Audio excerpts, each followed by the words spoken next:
والصلاة والسلام على عباده الذين اصطفى أما بعد فأعوذ بالله من الشيطان الرجيم بسم الله الرحمن الرحيم وقال الله تبارك وتعالى في القرآن المجيد والفرقان الحميد ما كان محمد أبا أحد من رجالكم ولكن رسول الله وخاتم النبيين وكان الله بكل شيء عليما صدق الله العظيم وقال النبي صلى الله عليه وسلم أنا خاتم النبيين لا نبي بعدي أو كما قال عليه الصلاة والسلام ختم نبوت کے خاطر ہم جان نچھاور کر دیں گے، ختم نبوت کے خاطر ہم جان نچھاور کر دیں گے۔ اگر وقت نے ہم سے خون مانگا تو وقت کا دامن بھر دیں گے۔ میرے انتہائی واجب القدر لائق عزت حضرات علماء کرام اور عقیدہ ختم نبوت پر جان قربان کرنے والوں، یقیناً اپنے اساتذہ کے موجودگی میں لب کوشائی کو مناسب نہیں سمجھتا، لیکن الامر فوق الادب کی بنیاد پر آپ حضرات کے سامنے عقیدہ ختم نبوت پر چند معروضات پیش کر کے اجازت چاہوں گا۔ سامعین محترم، جناب رسول اللہ صلی اللہ علیہ وسلم اللہ تعالیٰ کے آخری نبی ہیں۔ آپ صلی اللہ علیہ وسلم کے بعد قیامت تک کوئی نیا نبی آنے والا نہیں ہے۔ ویسے تو آپ صلی اللہ علیہ وسلم کے آخری نبی ہونے پر لاکھوں دلائل موجود ہیں، لیکن میں ان میں سے چند دلائلوں پر اکتفا کرنا چاہوں گا۔ آپ صلی اللہ علیہ وسلم کے آخری نبی ہونے کی ایک دلیل یہ بھی ہے، میدان بدر میں سر سجدہ میں رکھ کر زبان نبوت پر یہ جاری ہوتا ہے، اے اللہ 313 لے کر آیا ہوں، یہ میرا سرمایہ ہے، یہ میری پونجی ہے، یہ میرا متاع ہے۔ آج اگر یہ ہلاک ہو گئے تو روئے زمین پر تیرا نام لینے والا کوئی نہیں ہوگا۔ ارے سننے والوں، اس سے یہ سمجھا جا رہا تھا کہ اگر آپ صلی اللہ علیہ وسلم اللہ تعالیٰ کے آخری رسول نہ ہوتا تو آپ صلی اللہ علیہ وسلم کا یہ انداز نہ ہوتا، یہ لہجہ نہ ہوتا، یہ زبان نہ ہوتی،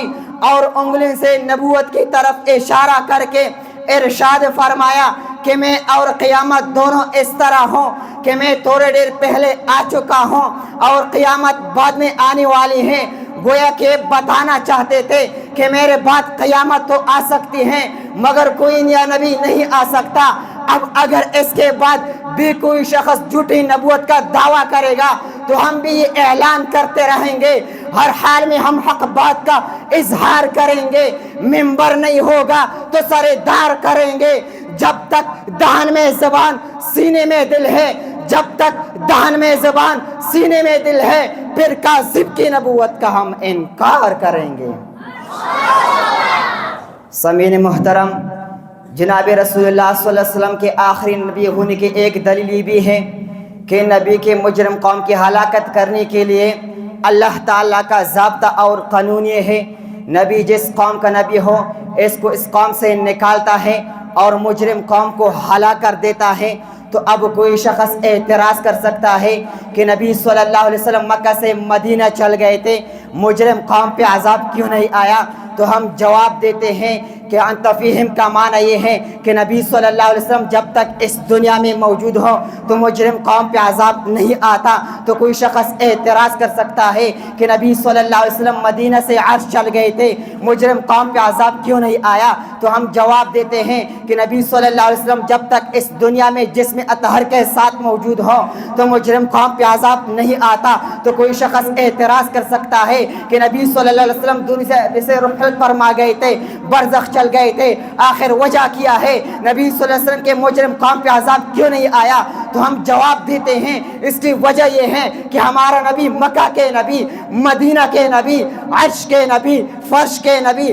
زمان کے نبی، لا زمان کے نبی، مکان کے نبی، لا مکان کے نبی، اس جہان کے نبی، اس جہان کے نبی۔ جب میرے نبی کا دائرہ نبوت اتنا وسیع ہے تو آج میں اس پلیٹ فارم سے پوری دنیا کی قادیانیوں کو یہ پیغام دینا چاہوں گا کہ حضور صلی اللہ علیہ وسلم کے بعد اگر کوئی شخص نبی ہونے کا دعویٰ کرے وہ تو دجال تو ہو سکتا ہے، لعین تو ہو سکتا ہے، کذاب تو ہو سکتا ہے، مرتد تو ہو سکتا ہے، مگر خدا کا نیا نبی ہرگز نہیں ہو سکتا۔ فتاوی عالمگیر نے اس کی تائید میں خوب لکھا ہے، جو شخص پیغمبر ہونے کا دعویٰ کرے من حیث فقط پیغام پہنچانے والا کیوں نہ ہو وہ شخص کافر ہے، اس کا اسلام کے ساتھ کوئی سرور نہیں۔ ارے چیف جسٹس صاحبان، یہ نقطہ نوٹ کرنے کی قابل ہے کہ ان قادیانی نے ہر زمانے میں ختم نبوت پر حملے کیے ہیں مگر ان کو شکست ملی ہے۔ ان کو شکست اطولہ شابو خری نے دی دی، ان کو شکست حسین احمد مدنی نے دی دی، ان کو شکست مفتی محمود نے دی دی، ان کی شکست آج میں پھر ان سے یہ کہنا چاہتا ہوں کہ اگر تم ختم نبوت پر حملہ کریں گے تمہیں شکست ملے گی۔ تمہیں شکست دینے کے لیے مولانا علی وسعت صاحب زندہ ہے، تمہیں شکست دینے کے لیے مفتی محمد حسن صاحب زندہ ہے، تمہیں شکست دینے کے لیے مفتی فضل غفور صاحب زندہ ہے، تمہیں شکست دینے کے لیے جامعہ مفتاح العلوم کی اساتذہ زندہ ہے، تمہیں شکست دینے کے لیے قائد ابن قائد، آسمان کا چمکتا ہوا ستارہ، حوصلہ نوجوان، قائد ملت اسلامیہ حضرت مولانا فضل الرحمان زندہ ہے۔ وما علینا الا البلاغ۔